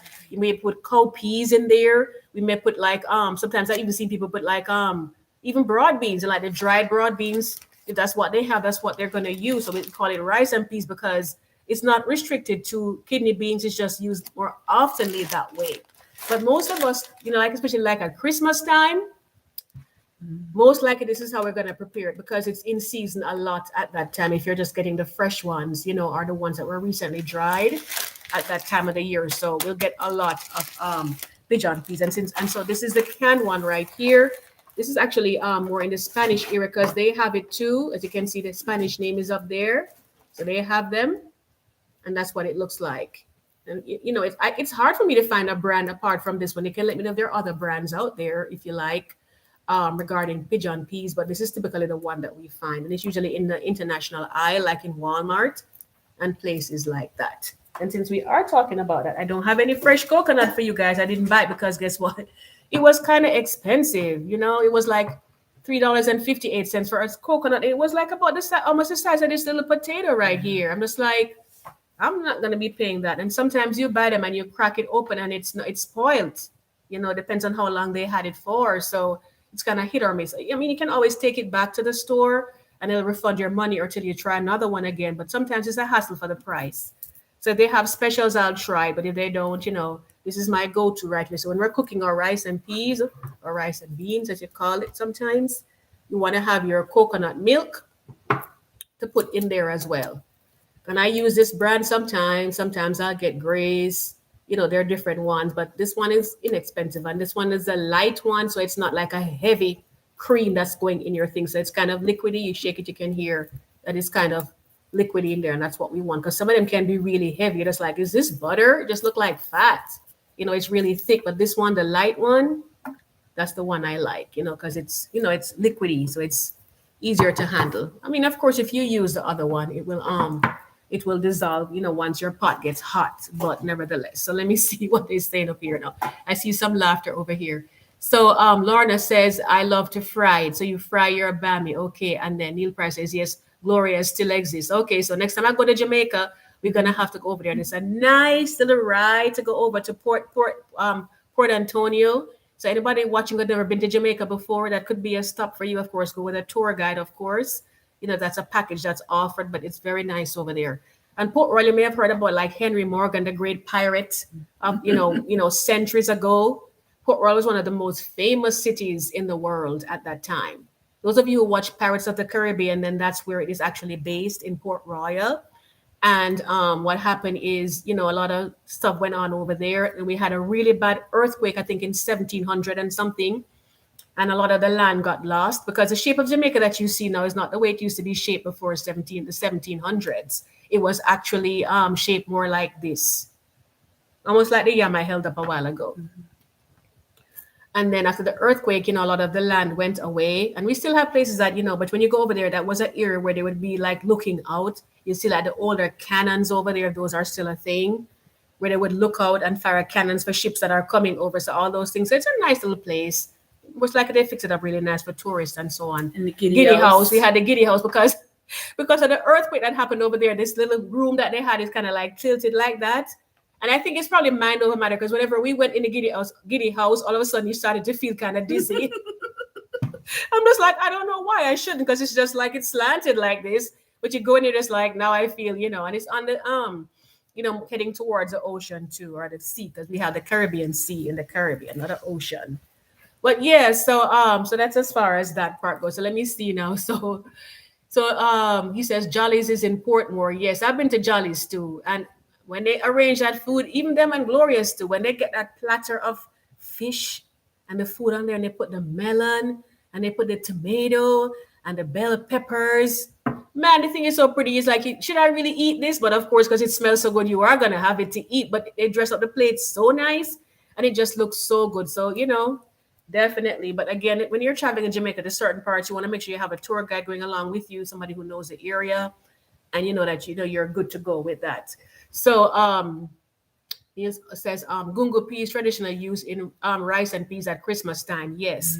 But whenever because we'll have them dried and we'll put it down so we have it like at other times of the year, growing up with my mom. But mostly it's because it comes, it's bearing at that time, you find a lot at that point. Want to tell them about this? This is we used to have like the Cow and Gate brand, but this is the one I found. It's good to have this in your house. This is glucose. Is this a Cow and Gate one? Well, there are cows on there. But anyway, this is really just glucose. A lot of Jamaican houses, they'll keep this in there because like if you're feeling faint, or blood sugar drop low, this gets in your bloodstream. She's laughing. Because you've been there, right? Have a cup of water. Yeah, right. Yes. Because like when we were in school, like elementary school, right? Sometimes, we got what we call prayers where you have devotions. They call it devotion sometimes. It's kind of like an assembly at the school where everybody gathers together once per week.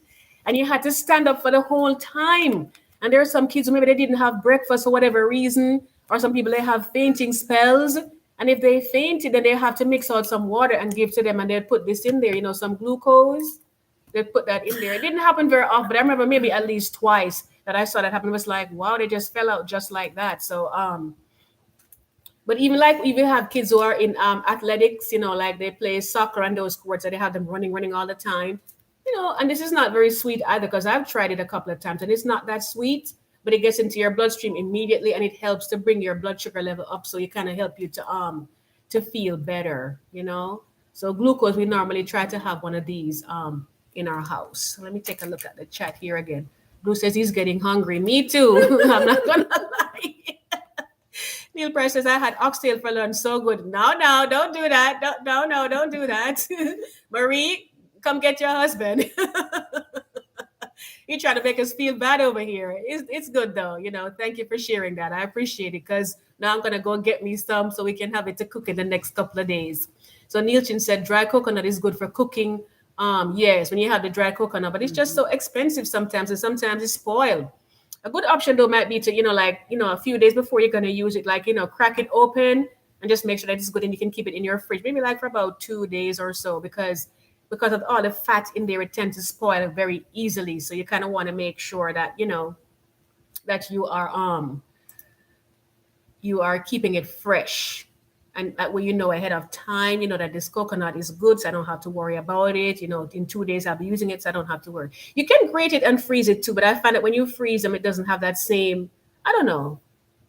When I freeze it, I guess it would work. You just let it thaw down and then you put hot water in there and kind of like strain it out and you can use it that way. But I prefer to use my coconut if I'm going to use a dried coconut when it's fresh. So let's see now. Lorna says they have the Goya one that has a coconut milk together. Okay, yeah. And I've seen their brand too, so I should have mentioned that one as well too. And you said Jollies and Glories have delicious food, but they take 20 years to prepare the food.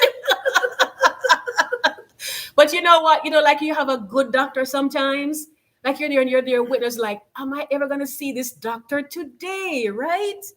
But then you go in and they have such a good bedside and they make you feel glad that you actually waited for them Yeah. because they sit and they talk to you. They ask how your family is doing. They wonder what's going on with you, what else is concerning you. And you feel good when you leave. It's like you kind of forgot how long you were waiting for them. Well, it's the same thing with Gloria's and Jolly's, in my opinion. My humble opinion. You're waiting long for the food, but then when it comes to this, like, this is what I waited for. It is so worth it. But yes, I get what you're saying, Neil. You do have to wait for a long time because guess what? It's cooked fresh. It's not like it's sitting over the corner somewhere. They're gonna get that fish and cook it fresh for you because they say what kind of fish you want, how do you want it prepared? Do you want it fried? Do you want it brown stewed or do you want it steamed? So they're gonna cook it for you exactly how you want it. So you kind of have to wait. So I'd say don't go hungry. Have a little light appetizer, a little snack before you go, so that way you're not hungry.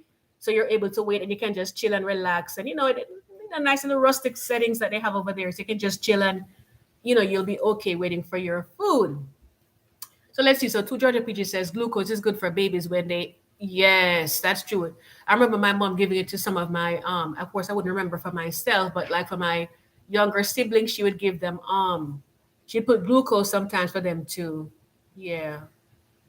Hi, Ellie Lee. Welcome, welcome. This is my Trinidadian sister here. Welcome, welcome. Trinidad is in the house. We have Jamaica, we have Guyana, now we have Trinidad. So, welcome, my friend. So, she said we used to have glucose in the pantry all the time, but not anymore. But you can get them. I mean, and there's Amazon too. Amazon have a lot of stuff on there. You can always go on Amazon and order some stuff. Not promoting Amazon, but I mean, they're out there. You can always go online sometimes and get that stuff because it's good to have.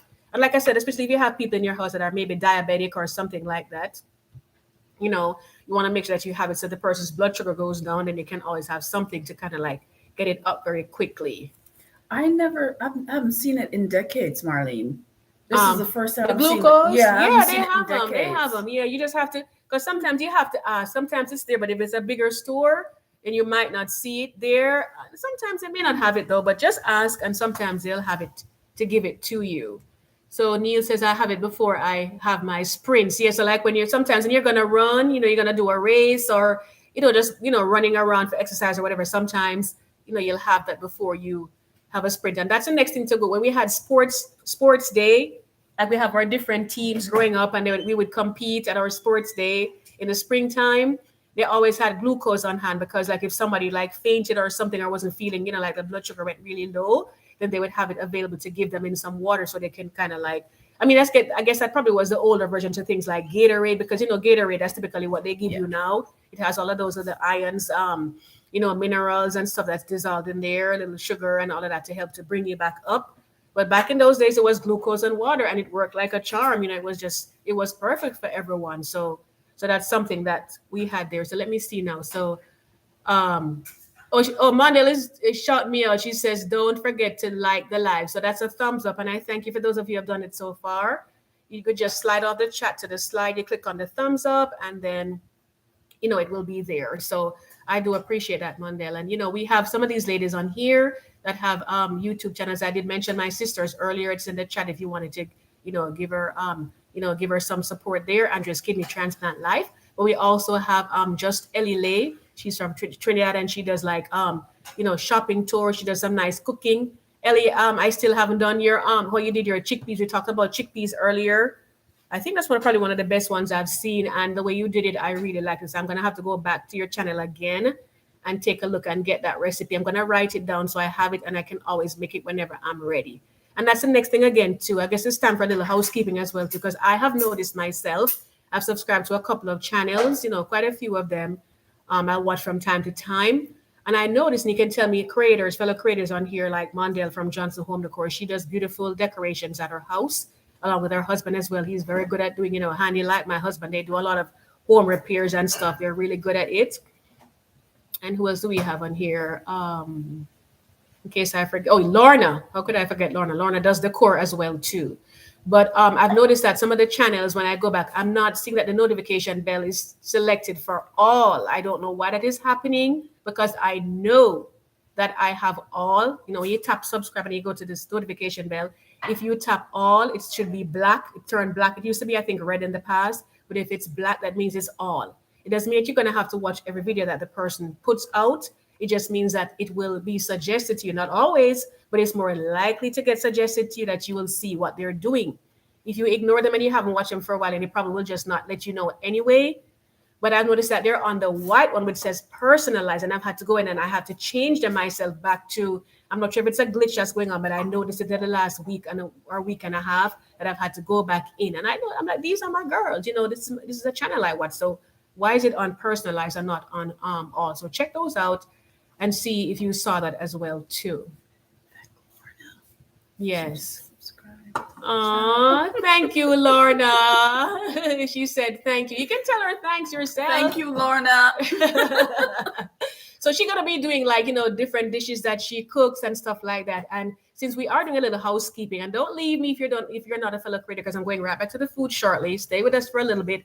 But I'm gonna be doing collaboration. I already have a line of us involved, so I can't put anybody else. And this is gonna be too long to show on the invite card. But we're going to be decorating our porch. It's a porch refresh for spring. We're going to be just, like our front porch. Or if it's like a balcony like my sister has, you can do that as well too. She's going to be in it as well, in the collab as well. It's going to be on April 5th. That's a Wednesday.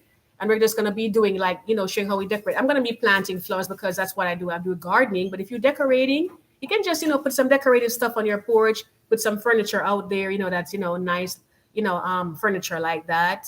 You can maybe, if you do DIYs, you can maybe do like a wreath and put it on the door and show us how you put it together. Whatever you like. But I'm gonna try to do an invite video sometime in the coming week, so at least it will give you more details about it. But that's a collab that I have coming up, and it's called Spring Porch Refresh Collaboration. That's what it's gonna be. So I hope that you guys can join me. If not, at least just support us by watching and sharing out the video. So Lorna says you are welcome.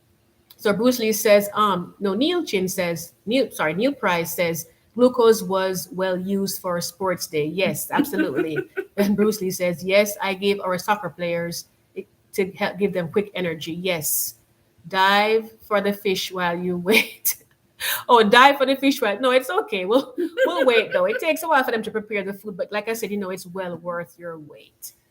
So we did our little housekeeping there. So we're coming along here. So this right here, this is what I had cooked for you guys the last live. And again, if you hadn't seen it, please go and check it out. Just tap on the channel icon when you're done. Go to live tab. You can start watching it whenever you like. You can always go back and pick up where you left off. But it's the corned beef and cabbage that I did the last time, which is these. This is the perfect pair right here. And I did it because it was St. Patrick's Day. They do their corned beef a little different, in Ireland and some other people in America and around the world. But this is what we did. But it actually came over from their culture. Because, Jamaica has always been a melting pot. We have different races of people. My husband is part Chinese because his grandfather came from China. So, we have, of course, that my email address messes up the algorithm all the time. But anyway, we have different cultures. But this came from Ireland and we did it our own way. This is ground up and it is so delicious. So if you missed that live, maybe have a chance, you can go check it out and see how we did it. But this is almost $5, I think, for this. Some places might be $5 and a little bit depending on where you're shopping, but it's worth it. It's and especially like if you're in an area where you can have a lot of preservation, like maybe you're camping or something. These are good to go. You just it has a little key on the side, and just make sure you open it carefully because you can get cut. I did get cut on one of these years ago. But just open it carefully with the key. Just take it off and you wind it up and it peels around and you open it, and you can cook it with cabbage like I did the other day right here. Or if you like, you can do it with so many other things, or just, have it by itself with some rice and some bananas and all of that. So your corned beef, excellent, excellent. Of course, with Hurricane Gilbert, we didn't want to see it anymore because we had so much of it. It was like, no more corned beef. But, as the years went by, we kind of like, okay, we're over that spell now, so we can go ahead and do that. So here's a delicious one right here. And this one is cherry flavored syrup. Another, my husband could bring me some milk over. I got some almond milk, the one that has reduced sugar, because this is very sweet. But I'm telling you guys that this thing right here, it is very flavorful and it is so delicious. And what we normally do is we get our milk. I don't have milk because I have it in baked products, but not like to drink straight milk because I am lactose intolerant. But you know, when you put this in your milk, it's almost kind of like you're making a strawberry milkshake, but not as thick. You know, so this is sweet, so you put it in there. They have the strawberry flavors. You have different brands, but this is the one that I got at Walmart, and I was quite happy to see it because I think I showed this one time and people were asking me, where did you get it from? Because they were not seeing it. So just check your international aisle, like in Walmart and other stores that you may go to, Publix, Kroger, depending on where you are. I'm not sure if they're over California, like Food for Less and so on, but that's, let me show them the box that I put it in. Thank you. But yeah, but check out those areas and see what they have. So this is what I put mine in. So you have the I use like almond milk, you know. I think the rice milk is a little bit too sweet for this because I have rice milk a lot sometimes, but I think it's a little too sweet for this the syrup that we have here. So this one says reduced sugar. I'm not sure if you're seeing this backwards depending on how the camera is facing, but it says reduced sugar, or some of them don't have any sugar in them at all. I use the one without sugar. Yeah. So normally we you know, we get it. So I have my little milk right here, and we'll just go ahead and pour some in it. Let me see if we can get this done a little bit so you can see what I have here. So we just go ahead and open it like I am right now. I'm not gonna put too much in there. I probably should be measuring this. I think that should be reasonable. And of course, you know, it's to your taste. Whoops, the table is clean. So you just go ahead and stir it around. It just depends on, you know, like how much you want in there. And it has that, you can see it has that nice pink flavor. It's a little stubborn at the bottom, but it will mix out eventually. And then you just go ahead and have a nice little sip. Andrew, you need to have some. It's so good. Oh my gosh. Can you have it though? Because a lot of sugar is in here. I think so. Okay. Oh, I shouldn't have done that. But it's so refreshing. Guys, it is so refreshing. I'm telling you. You know, with your almond milk and a little of that you put in here, you think you're having some kind of a cherry flavor thing going on there. Let me just. It's a great idea though. If I could have. Yeah. Here. But it is so good. I'm so sorry. Can you give her some water, please? The husband is so good. He's helping us out so good. Thank you so much.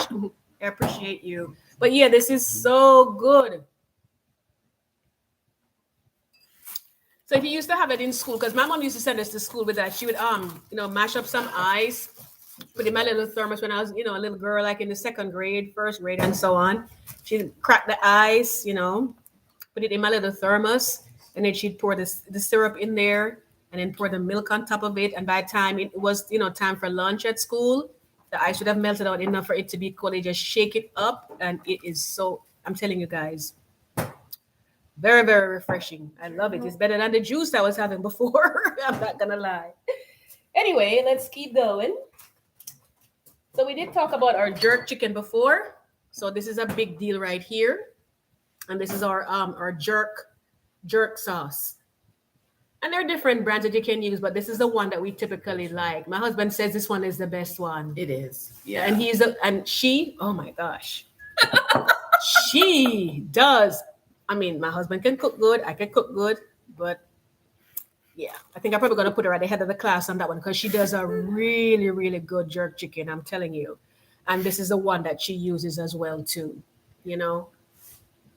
And it's just ground up with all kind of different things inside there. They have peppers in there. They have scallion in there. They have thyme in there. They have pimento. When we say pimento, we're not talking about the the pimento that they have with you know, like pimento cheese over here. It's not like that one. It looks more like a peppercorn, and you put it in your food, and then that's how you have it. So but all those things are ground up in here, and you have to follow the directions because typically maybe like for a 3-pound chicken, I'd say maybe like about, well, how many tablespoons? About 3? 3 or 4. Mm-hmm. Yeah. It depends on how spicy you want it. This is what the pimento looks like, you know, just to show you. It's like a peppercorn. This is how it looks like. So they grind these up, and they grind up like scallion, and they grind up thyme, and a lot of peppers, Scotch bonnet peppers, and all those things. But trust me, when they're finished with it, it is so good, and it's very easy to prepare. Just follow the recipe. So yeah, but it's certainly good to go. So that's our jerk seasoning. And these things, if they don't come readily in your store, like I said, guys, there's Amazon and there's other websites that you can go on and you can order them from there. So don't say because it's not sold in your store that you can't have it. You can always go and order it online, and they deliver everywhere now. So you can always go ahead and have it there. Now here's another one as well. This one is cornmeal.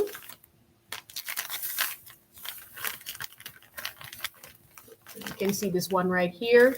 And this is something that I found to be very expensive over here, because in Jamaica, this is one of the things that, if you're really not, you're really not having a lot of money at a particular point in time for whatever reason, then, you typically go to this to have a meal actually.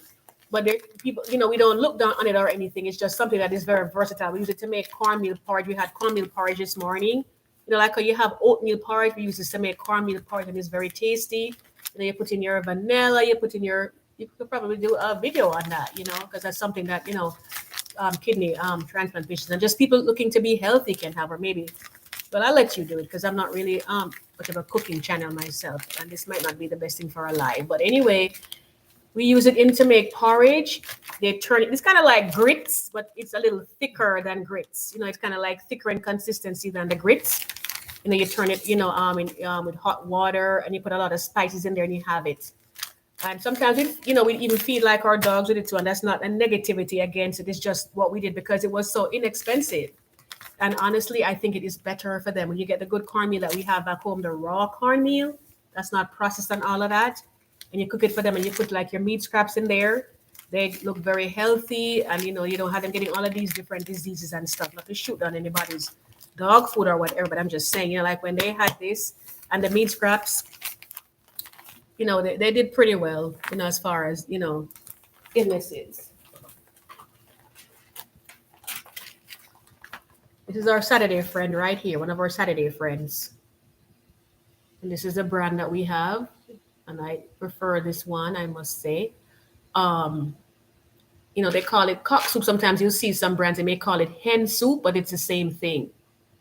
And when you're cooking your Saturday soup, this is something that we, as Jamaicans, I'm not sure if Mandel, if you do that there, if you do it in Guyana as well, or the other countries that are here, Trinidad and so on, if you guys, normally have this in your Saturday soup, but this is kind of like a must. We like to have soup on Saturdays, but sometimes, and that was a tradition back home. My mom always made soups on Saturdays. Sometimes it may be pea soup, then you would put this in there, what other kinds of soups did we have? We had like peas. Sometimes it may have beef. They probably wouldn't put this. You put the one that has the beef in there. Yeah. But for the most part, we had like chicken soup. Some people, they cook chicken feed soup. People like, can you eat chicken feed? Some people do. But anyway, we put these in there and put it in there, and this makes it very, very spicy and very, very flavorful. And it's not, it's $1 and change for these at Walmart. If your store carries the international aisle there, and Publix and Kroger and whatever is in your area, you can find these there. And this is actually something that we will always have in our house, always, unless you just run out of it. Yeah. Because it is, it just does so much. And even when you're cooking down some foods too, as you'll see us do, next week, when we're cooking the fish, you can put this in there too. And it just adds that nice flavor to it. So we absolutely love, love, love our cock soup. Like I said, you have different brands, but it just depends on who you get yours from. But this is the one that we are using. So that's our cock soup. So let me take a look at some of the comments. I don't want to leave you guys hanging over there. So Johnson says, oh, she just subscribed, Andrea. Can't wait to watch your channel when I'm done with the live. Oh, thank you so much, Mondale. Thank you.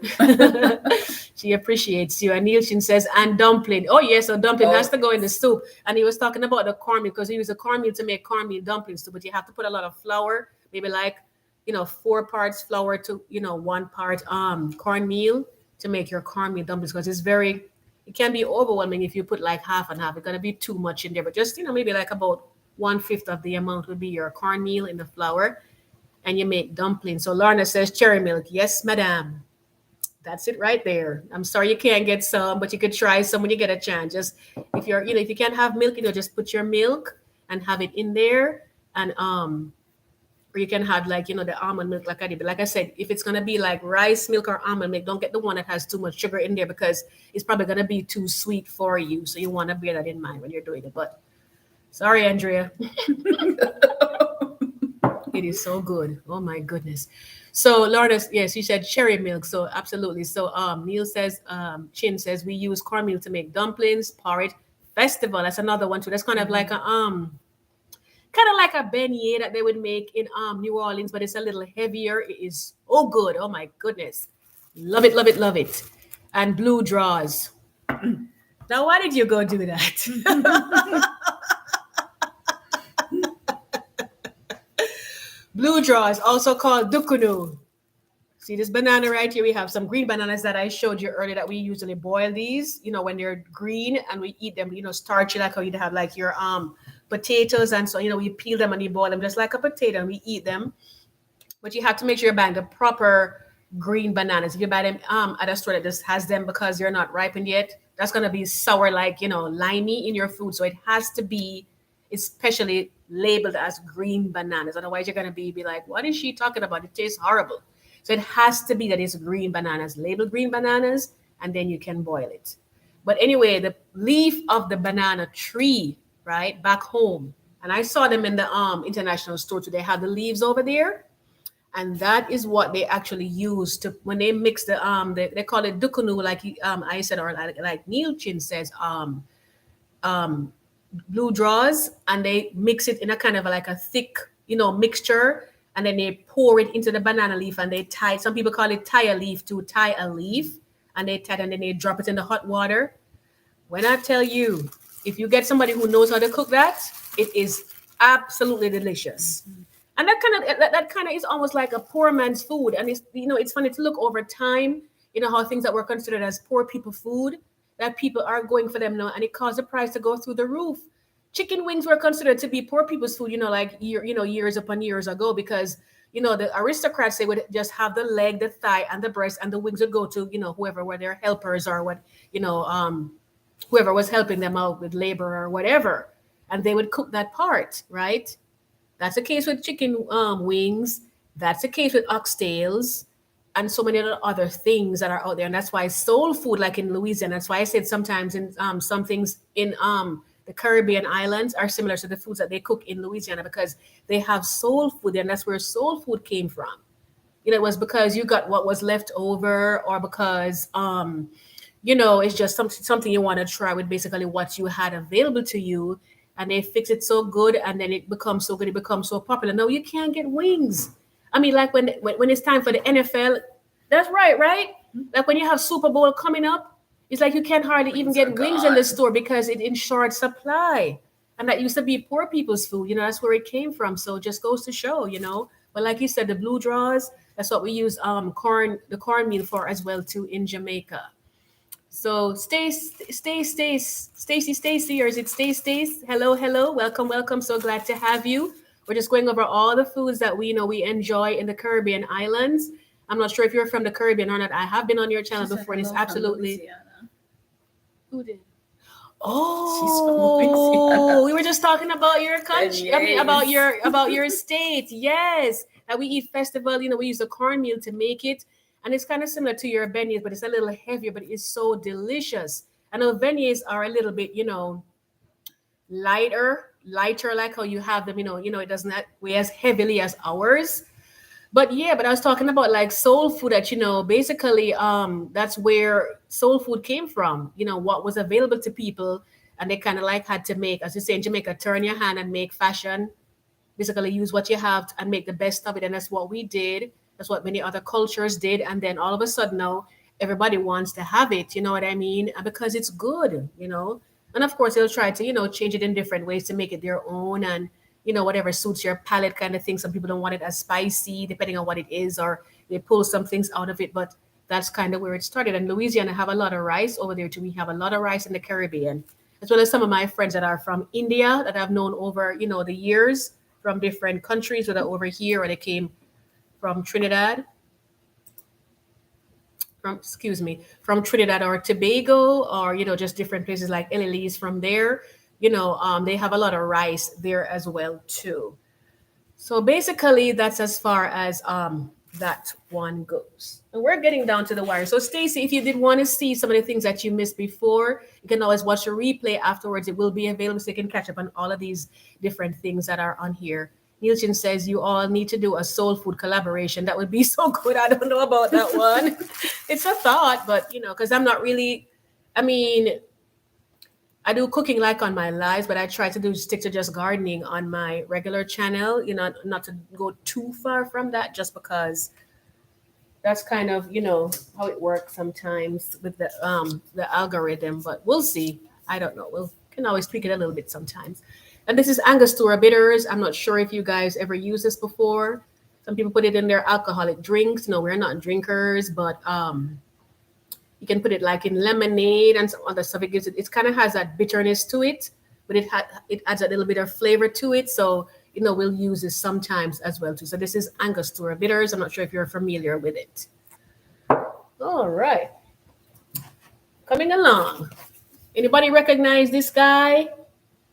This was one of the memorable guys on our breakfast table, right? Andrea, mom would cook this like Fosca time oats. and time again. And my grandma, my father's mom, she used to love this Fosca oats We didn't because like it. I didn't like it as a kid. at first I didn't, but I got to No. like it after a while. And it just depends on because they say this guys that when you are you're a baby, you have more taste buds, and as you get older, your taste buds are actually dying off, and that's why most things taste so weird to you because your taste buds are picking up every little thing that's in the food, and it's just like I don't like this, I don't like that. But as you get older and your taste buds die off, there's some things that you're kind of like, why did I never? Because I never used to like ackee and saltfish. I'm not gonna lie. And papaya that I showed you earlier, there were so many things that I didn't like, even like our cherries. Not the cherries like like flavors this drink here, but like the garden cherries that we grow in Jamaica, the one that's kind of tangy and it has a lot of vitamin C in there. They say if you eat 3 of our garden cherries down there, it's the same as one orange, that much vitamin C, and they're like about this size.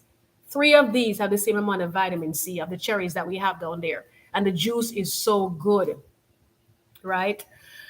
But anyway, I digress. Our Fosca oats right here. So this was what we had like at breakfast time, and it was always good to me, developing over time. Like she said, she didn't like it, but sometimes we'd use it to blend up. They call it like what they say they make like stout or some kind of like Yeah, I like it a rich now. like a Now rich I drink like that we it. used to make because Yeah. they blend this on and they put like Malta in there. Anybody who knows Malta, sometimes my husband will drink Malta. They'll put like Malta or sometimes like Guinness stout. They blend it out and they put like Guinness stout. They'll put some milk in there, some vanilla in there, some nutmeg in there, and you just have it. And it's almost like a smoothie in a sense. Very, very good. So my husband says dragon, like dragon stout too. They put different things in there. And because it has all of those rich things in there, it's kind of good for you, kind of like a pick me up sometimes. And of course, it makes you have a lot of water afterwards because sometimes oats can kind of dry you out a little bit. So you always want to make sure that you're properly hydrated all the time. So let's see. So he said he used it to make fruit punch. Neil Price says you had Angostura bitters when I was living in I'm not sure what's TNT. Oh, that's right. You did live in Trinidad and Tobago. Yes, I forgot that. Yes, you did live over there. So you're kind of representing Trinidad and Tobago as well as Jamaica too, in a sense. And then Neil Chin says fruit punch, and Lorna says, yes, I do. I still use it. Yes, my dear. Thumbs up to you. It's really good for you because my mom used to do it. Back in those days, they sometimes would drop like an egg in it too. But nowadays, eggs are different now. So I wouldn't have raw eggs, honestly, because sometimes they have salmonella in there, and it's just like, is it gonna be good? Sometimes people think that the alcohol. Sometimes they'll even put maybe like a spot of rum in it, like a little drop of rum in there, and they figure that it kills the bacteria that could come up from the raw eggs. Everybody has your own preference, but honestly, I try to stay away from raw eggs because there's just so much going on. These bugs that they have nowadays, they're just very different than how they used to be. But yes, guys, that's our Fosca oats right there. And it cooks easily and it's just nice. It's a lighter version to the one that we typically have over here. So that's him right there, a little fella right there. I could always remember his face. I'm not sure if he's a kid or if he's older or whatever, but I always remember this little guy's face every time. I guess that's probably like the Quaker Oats people over here in America or in other countries. But yeah, this was our little guy right there on our Fosca oats. So right here, I told you when we were talking about the tamarind earlier, Like this is a good thing to have, especially if you're just, experimenting with cooking. You're not like, like figure you could be as good as you can be in cooking stuff. It's good to have this because when you like, cook your food and then you put a little bit of this, maybe like 2 tablespoons on your chicken or your fish or something like, or just, as a flavor enhancer. This fish and meat sauce right here, you can get different brands, and this is what it looks like. It's dark in color like that. And I was saying earlier that it has tamarind in there. Tamarind is in this as one of the ingredients, and it is so good, very delicious, and it really helps to enhance your food when you're cooking it, your meats that is. So very, very good for you. They're showing all different, and like this would be good in oxtail. So like when your oxtail is simmer down and you add this bad boy to it, oh yes, definitely good to go. All right, so let me see now. So she said, oh, Deborah is here. Hi, Deborah. We are getting closer to the end. I'm so sorry you're late. So glad to have you, Maggie. We're talking about your country a little bit earlier as well, too, because, in the islands, we have many similar things that we have, that we enjoy. They're really delicious. They're very similar because even Stacy, or Stacy, if I'm saying your name wrong, I apologize. But she is from Louisiana. She told us earlier, if earlier in the chat, and I was saying that their foods too, like Puerto Rico, is very similar to ours. We enjoy a lot of the same things. A lot of rice is eaten there. A lot of like beans and rice and little things like that. That we have wings and the soul food and all of that. So let me see now. She said yes. Oh, so she said Stace rhymes with ace. I got you now. Okay, I got you, Stace. Thank you so much. So yes. So Deborah, yes, that's what we were talking about. So feel free to watch, the replay afterwards when we're finished here because we covered so many things. And I know that you love to cook. She does a lot of cooking on her channel as well too. And she's likes to decorate, beautiful decorations. So you can check her out too whenever you get a chance. But this is our fish and meat sauce right here. Very good flavor enhancer, especially if you are experimenting with island food. It's a good way to help to boost the flavor. So try not to be too hard on yourself. And this, I've been using this one, but just to show you this one as well. This one is browning right here. And anybody who has ever had our Christmas fruit cake, some people call it black cake because it's really dark, and that's because of this that's in there. It's very dark, as you can see. It's almost as dark as the fish and meat sauce, but a little bit darker. See that right there? But we put this in our Christmas cake, and I just wanted to show you up really close. You can see that's a Christmas fruit cake right there. And it is so good. Mama's handprint is not on here today, but her mom does the best. I'm telling you, they look so creamy. Because some people, they have their fruits in it and they have the whole fruits in there, like the raisins, you'll see them. Some people, they blend them out. So it's just nice and creamy, and that's how I prefer mine. But sometimes I'll have it, chopped up, and you can see them in there for a little bit of crunch, sometimes a little bit of bite in the food, as we say. But yeah, we use a browning to make our the black cake, and it's really, really good. As you can see, some people use it to cook too. They may put a little bit in their oxtail to brown the meat to give it that nice brown color. But yep, that's it right there. So that's what it looks like. It's almost kind of like molasses. If you've ever seen molasses, this will remind you a lot of it. They're not as strong as they used to be before, I must say, because when I was growing up and we used to make them, you put maybe 2 tablespoons and the cake is already black. Mm-hmm. Now I notice that nowadays I have to be putting more of this in there to get it to the color that I want. But that's just life, I suppose. Things change every now and then. And then here's another one again too. And this, you'll find it in many of the stores out there. And this is they call it carnation milk is what we normally call it back home. It's really evaporated milk.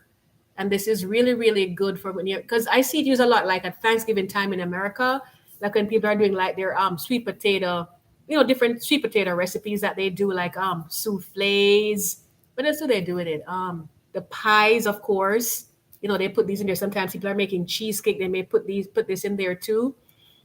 We typically, like if we're making, like, say, sometimes we'll make like our carrot drink, we blend it out, blend out the fresh carrots in the blender.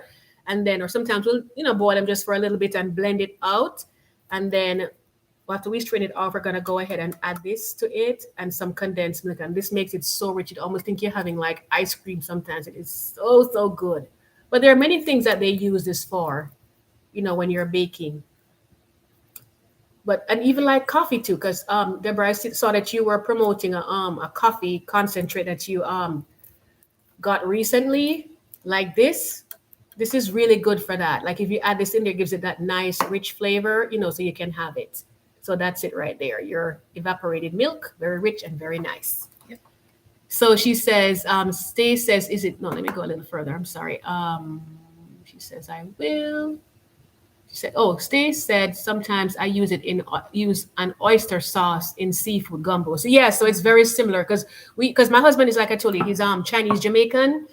He's 3/4 Chinese and the rest is black because his grandfather came there from China. We have a lot of cultures that came to Jamaica. Even it's not always represented when you see us typically, but it is a mixed culture. Our motto says, out of many, one people, and that's because we have a lot of nationalities. We have people who come there and live from other countries, from Africa, from Germany. We have a German town there. Lots of things that sometimes people are not aware of about Jamaica. But anyway, because of his Asian background, that blended background, he also uses oyster sauce for lots of Chinese meals when he's cooking those as well too, and it's really very flavorful. But we even use it for like traditional meals sometimes as well too. So Stace, I definitely get what you're saying there. And Deborah says, I will. Stace says, interesting. And Neil Chin says, browning for Christmas cakes and wedding cakes. Yes, the wedding cakes as well too, which is very similar to our Christmas cakes. They're pretty much one and the same, except that for the wedding cakes, you're going to have that nice royal frosting on the top of it. That's really, really delicious. And Stay says, is it sweet? Barely. I mean, there is a little bit of sugar in there, isn't it? Let me see. It's kind of sweet to me. Yeah, it's not a whole lot though. No. Because this says total carbs, what is that, like 3 grams? And it's from the sugar, just 3 grams of sugar. So it's not a whole lot. But like I said, normally we put like condensed milk along with this, like when we're making our carrot drink and we sweeten it with milk, the condensed milk. And so it's rich and it's really nice. Yeah. So but yeah, so we are good with this. And this one says vitamin D added too, so that's a plus right there. But again, you have different brands. Look for the one you want. I'm not promoting any brands on here today, but it's really, really, really nice. And then we have our little guy over here. Oh. Can't leave this one out. She says it takes her back. And this was the main brand when we were growing up. They have different brands on there. They have Bigger. If Bigger is still there, I'm not sure if that's still a thing. But we had like DNG. This was a place that made most of our we call them soft drinks. Back in the older days, like my grandparents, they call it aerated water. That's what my grandma would say. She's just like, we gotta get some aerated water, and then we call it soft drink because it's not like alcoholic or anything, so we call it like soft drinks. And this flavor is the cola champagne. One thing I'll tell you though, that if you're gonna have this, don't have all of it because it's very sweet, but it tastes so good, guys. My grandma used to do when go visit her in the country summertime. She would put condensed milk in there. Oh my goodness. That's kind of almost like when you're having a float. I'm not sure if you guys are, because we're in the southeastern United States. They have like floats that they make where they get like the ice cream and they'll put like the carbonated soda, as they call it over here, whichever flavor they want, and they'll put it in there, and then the ice cream floats to the top. And it kind of looks kind of like my cherry drink here.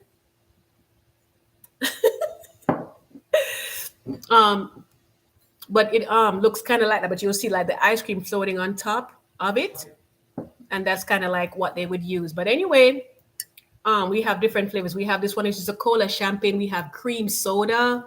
We have orange. What are some other ones that we had growing up in high school or any school at all down there? Ginger beer.